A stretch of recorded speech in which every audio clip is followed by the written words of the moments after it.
Hello guys, today we're going to go over 3.1 and it's a really cool chapter, really enjoy it. It's pretty much entirely theoretical, quite interesting. So first let's go over a couple of definitions. The first one is response variable, and a response variable measures the outcome of a study. Let's say you have a weight loss pill, measures how many pounds you lose. The example in the book, a candy grabbing contest, how many candies you end up with. So a response variable is pretty much the one that measures the outcome of a particular study or experiment. An explanatory variable may help predict or explain changes in the response variable. I also really like the example they use in the book. For example, in a candy grabbing study, the response variable will be how many candies you end up with. The explanatory variable might be the size of the hand. The bigger the size of the hand, the more candies you grab. So again, it explains how the explanatory variable changes how the response variable changes. A bigger hand, more candies. So maybe for the weight loss pill, maybe adding certain components, more of a certain chemical, might cause an increase or decrease in weight loss. So again, explanatory variable may help predict or explain changes in the response variable, and the response variable is pretty much the outcome of the study. Okay. Scatter plots. We have seen dot plots before. Now, a scatter plot is different than a dot plot. Dot plot, you have your values in the x, and then you have your frequencies tabulated over that particular axis. But when you're doing a scatter plot, you have to use two quantitative variables. You put one quantitative variable in the bottom, like let's say for example age, 10, 11, 12, 13, 14, whatever. And then in the y-axis, you put a second variable. Let's say, for example, height. I don't know, 5'8", 5'9", 5'10", 5'11", 6 feet. And you would use inches here, but just to make this quick. And the way you actually fill in a scatter plot is you actually tie in both variables per individual.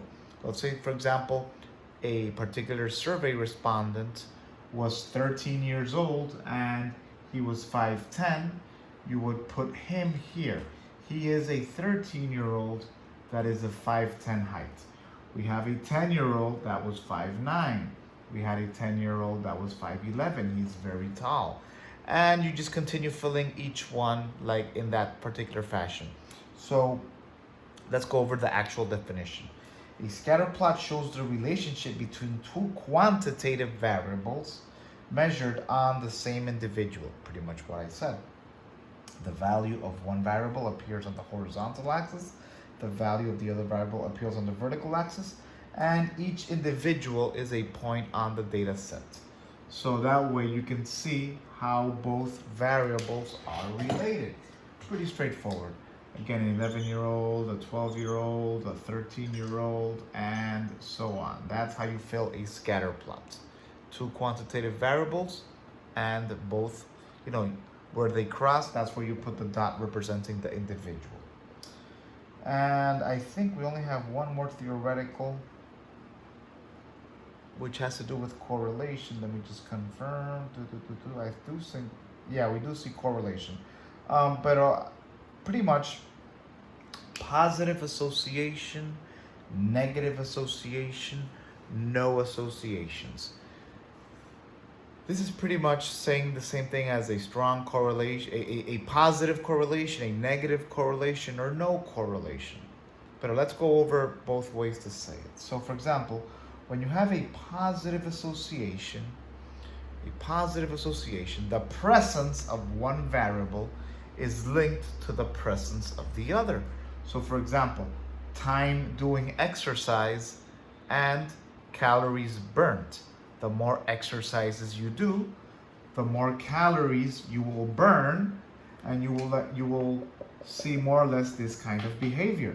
The more of one, the more of the other. That is a positive association. A negative association is the opposite. The more you have of one, the less you have of the other.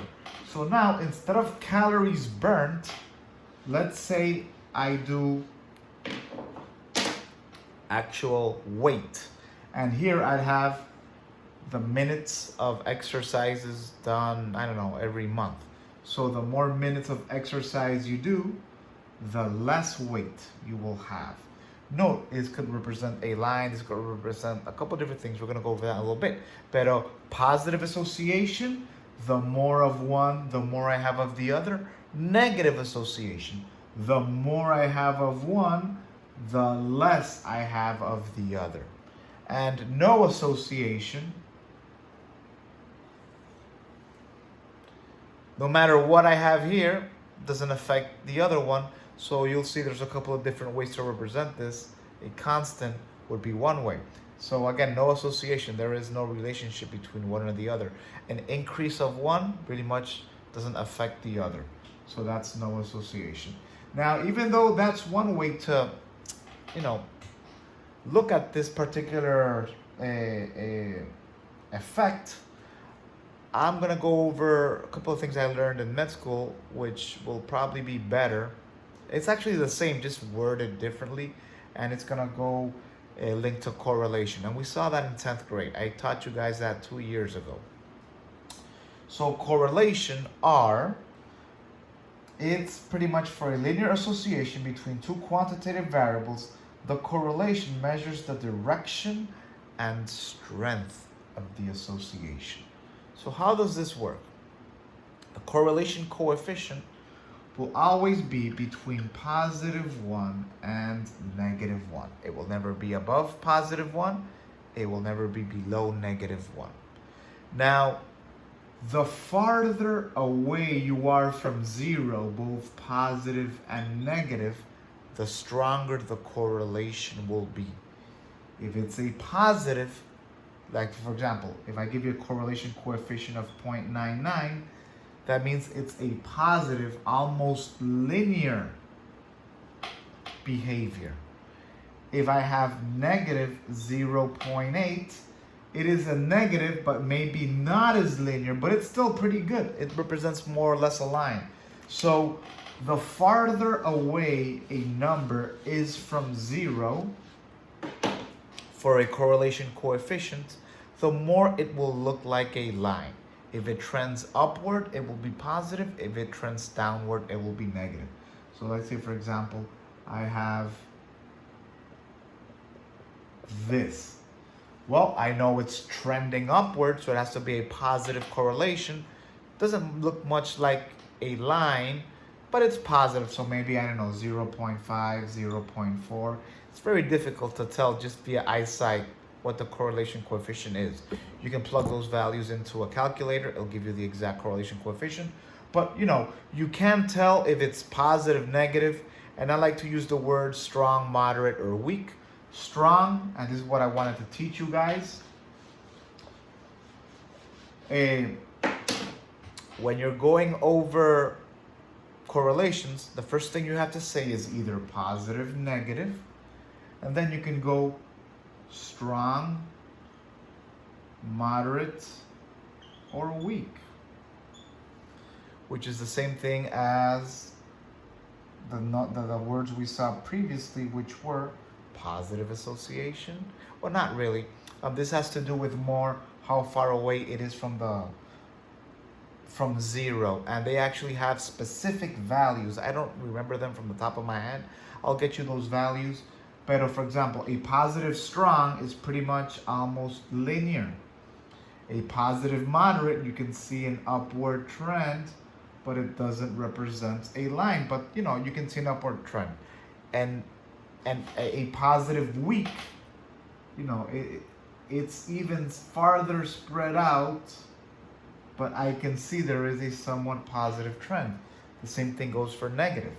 Negative and strong, negative and moderate, negative and weak.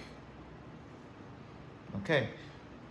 No correlation. Like say for example, you have a correlation coefficient of 0, it would be a perfectly horizontal line. Even though that's not a perfectly horizontal line. It would be a perfectly horizontal line. A change in one variable causes no impact on the change of the other variable. Sometimes you have no positive or negative and it's weak. So for example, if I have this,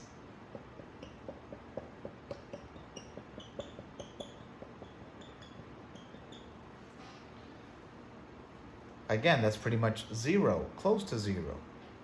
If you put that in a calculator, it might be, it might be positive 0.05, I don't know, negative 0.09. But just by looking at it, you just have to say no correlation, okay? Or a correlation coefficient close to 0. And that's pretty much it for today. If you have any questions, let me know.